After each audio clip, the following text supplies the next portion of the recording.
Wow, look at that. We're slowly getting more stuff done. Let's not talk about toys. Let's talk about filtration. Yeah, we turned on the air conditioners just recently. We have them back there, and they weren't working. They're not pumping through anything. And the guy was like, dude, your filters are completely clogged. And we just changed in the prior year. So whenever you change your filters, the FPR should not be 10.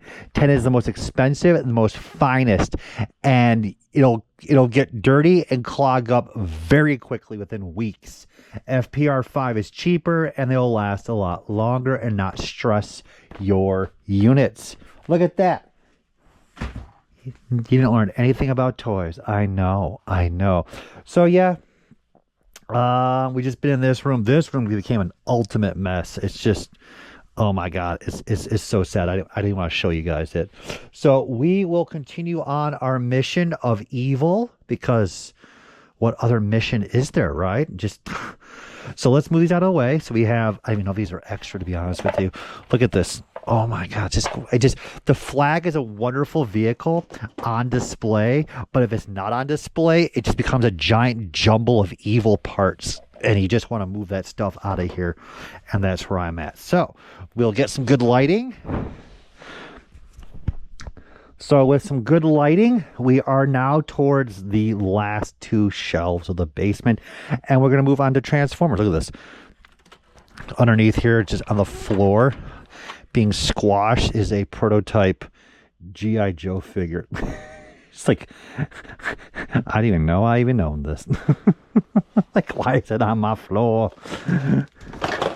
We will start off with this. We have the wonderful G.I. Joe collector display. This was nice artwork. Now, I'm using the term loosely, but we'll say this artwork here was absolutely one of the best artwork for G.I. Joe. The tank, everyone jumping out. It's not obviously the greatest artwork that has ever been made, but if you look at the poster mailaways that they did, that is some rough art that needed to be refined a little bit more. But wonderful set. It's very early. It's not buku bucks, but it's still just, it's happy memories of those days when you aligned all your characters, you put the accessories a little away, it's just your little world, and you controlled it through the collector display case. Good hardcore plastic too. So that's a keep. We have, oh my God. So I already mentioned this. I love my Transformers, and this is the Armada Optimus Prime. They came out swinging. So we did Beast Wars, Beast Machines, we went to RID, and then they really got their groove. Then they did Armada, then they moved to Energon, then to Cybertron, and then just continued on. This is a wonderful figure. The play activity of the base back end is not my favorite. I do not really have to say I care. Like, I love my G1, I love my G2, I like Beast Wars a lot, and that's kind of where I'm going to cut the line for packaged Transformers after that. Armada, Cybertron. Now I'll keep 1 or 2 or 3 pieces here packaged.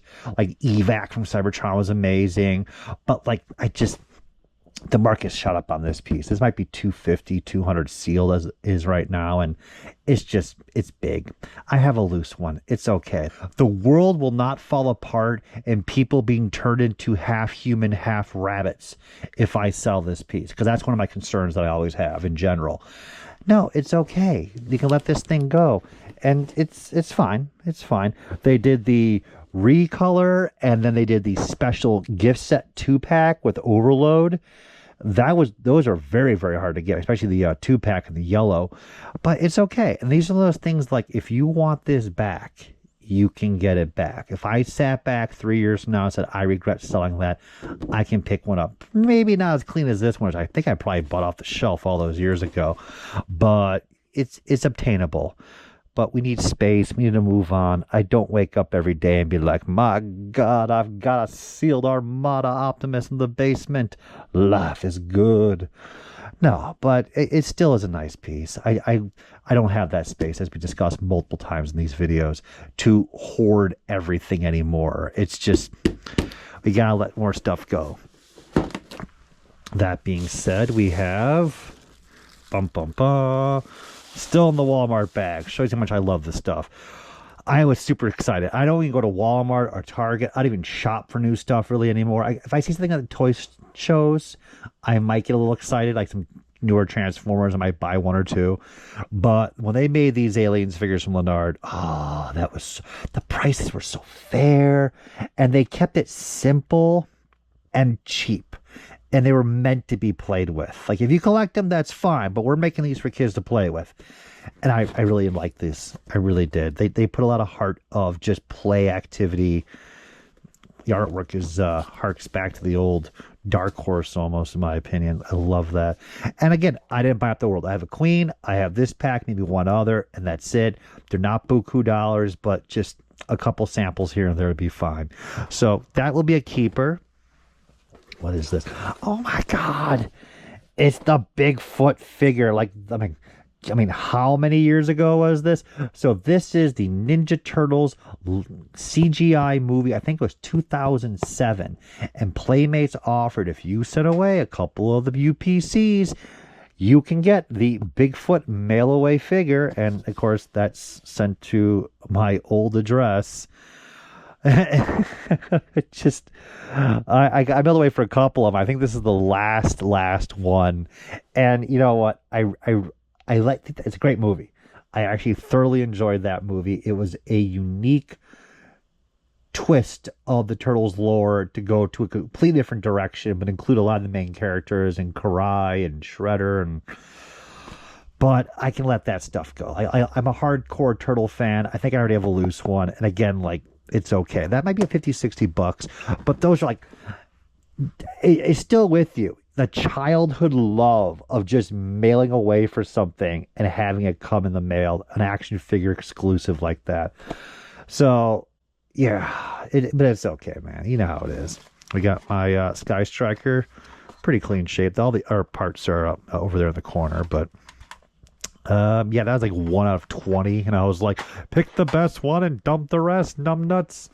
So what we have here is, these are the big promise of money from Hasbro and just selling anything and everything they can for Star Wars Episode 1. And to be honest with you, they did an absolutely gorgeous job with this figure. These are 12-inch Amidalas. I believe 3 large ones were made like this, and they were sold retail. Was really high up there. I think there's like $50-$60 each, which is $19.99 money. Isn't that crazy? I mean, this was high-end, the portrait edition. And it just, Episode 1 was just, you'll never live up to that hype, people. You set yourself up for failure, and they did. It's just, we can look back at the first prequel movies with some nostalgia. The writing could have been a little bit better, but I'll be honest with you, there were aspects I completely missed of writing, and some of those lightsaber duels, like, yeah, they really are good. But that being said, we're going to let that go. We have all the other versions. Oh my God. So yeah, they were high-end retail cost, and then they got blown out for $9.99, which is how the story goes back then for this stuff, and really how it goes now for a lot of this stuff. Especially all the toys being dumped at Ollie's from Hasbro. Like, why are we... Oh my God, why do I have 2 of them? I think one was my brother's, and it's just like, at that point, who cares? They can all go. So we're doing really well. Look at that. We're keeping 2 pieces. Oh, actually, no, we're keeping just the alien. That's it. So these will wrap up the episode on. So I was, and always has been, a big fan of Zoids, if you heard it over and over. And when Hasbro worked with Tomy in releasing the Japanese figures in America in conjunction with the new animated series, holy crap. And when they aired that series, I mean, I watched too much cartoons like you guys did in the early 2000s, but I really got hooked on Zoids, the series, and I loved it. and I don't see that often for TV shows that are after the 2000s. And I remember like going to Toys R Us like that day looking for the gun snipers. I love the little radar dish they had on it, and all the over-the-top accessories. Never came with this version, but I just love them all. So that being said, I got quite a lot of the Hasbro Zoids. They issued at Walmart this 4-piece gift set, and these were retail. I think these were like $8, and these were $13 each. And then I walked in one day, and they had just an entire end cap of these for $10 each or less for the whole 4-pack. And I was like, yoink, and just started buying tons of these things. And I think these are the last 2 left, and I wanted to keep a variety of the characters. So let's see who we have. So yeah, you can see right there we only have duplicating the gun sniper. We got a Tac Cat, we got 2 bear fighters. So I had to take a look at it. So all these are just taped together, and that's it with the backer around them. They run about, you know, depends on the character. These are like $30, $40 each. These are like $50, $60 each, and some could be less, obviously. But that was just great times picking up stuff on discount. I was picking up Lego, Star Wars, on like massive discount. It was great. Super final bonus for you guys: these Zoids on DVD that were being blown out like at dollar stores and everything. Those are pretty good money, especially the later series. Those can hit like 50, 60 bucks per a DVD open. So yes, guys, you have learned something. But wonderful series if you get into them, and they're relatively cheap, especially for being 20 plus years old now, right? And the Kota Bakuya ones they're making, oh my god, they're so beautiful. There's so much stuff that's being made that's so beautiful now, and if we kept buying all that, we'd be broke, crazy, and have a lot of stuff hiding in our basements. So on that note, keep watching my videos. I appreciate it. If you are interested in seeing more high-end vintage pre-production artwork and unusual rarities in general, my Instagram is on my main page for my YouTube channel. You can check it out. And I will be increasing these videos to 4 times a week. We're going to be banging them out a lot faster. And we're going to show you some amazing stuff coming soon. So thanks for watching.